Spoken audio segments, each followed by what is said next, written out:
ይህ ሳር ቤት ነው። አካባቢው ሳር ቤት በመባል ይታወቃል። እንግዲህ ሳር ቤት በተለያዩ በኤምባሲዎች የተከበበ ቦታ ለመኖር በጣም ሴኪዩር የሆነ እንዲሁም ጸጥታም ሰላሙም በጣም እንደምትፈልጉት አይነት የሆነ ቦታ ነው።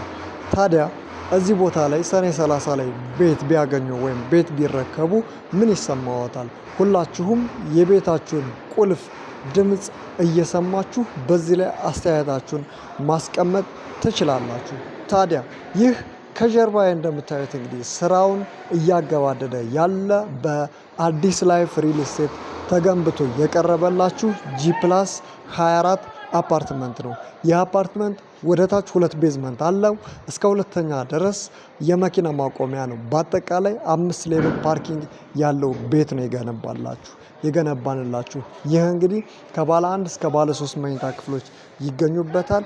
መሀል ሳር ቤት ከቫቲካን ኤምባሲ ጀርባ ይገኛል ማለት ነው።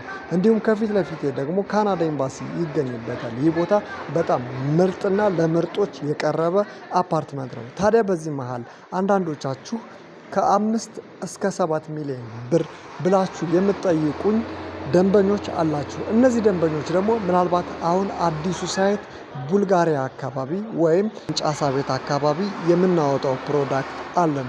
እዚህ ላይ ሊኖር ስለሚችል ይህንን ፔጃችንን ወይም የዩቲዩብ ቻናላችንን ሰብስክራይብ እያደረጋችሁ እኛ ጋር መቆየት ትችላላችሁ። ሌሎቹ ግን ቤታችሁ ዝግጁ ነው። በአንድ አመት ከፍላችሁ የምትጨርሱት ነገር ግን ሰኔ 30 ላይ የምትረከቡት አፓርትመንት ከአዲስ ላይፍ አፓርትመንት ወይም ሪል ስቴት ቀርቦላችኋል። እነዚህ ቤቶችን እንግዲህ ከኛ ጋር መውሰድ ትችላላችሁ ማለት ነው። መልካም ጊዜ